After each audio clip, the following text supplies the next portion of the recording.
रंगदारी रे घड़ा चढ़ के मारबो बरियारी रे छुटरा बाबू के ना तोरा दादा के चिन्हबो बेटा सो गोली मारबो त एगो चिन्हबो बेटा रे काटा से ठोक देबो चिमनी के भाटा में झोंक देबो देखबो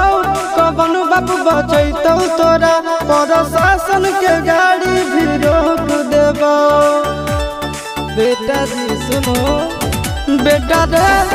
काटा से ठोक देबो चिमनी के भाटा में झोंक देबो देखबो कवन बाबू बचैतौ तोरा प्रशासन के गाड़ी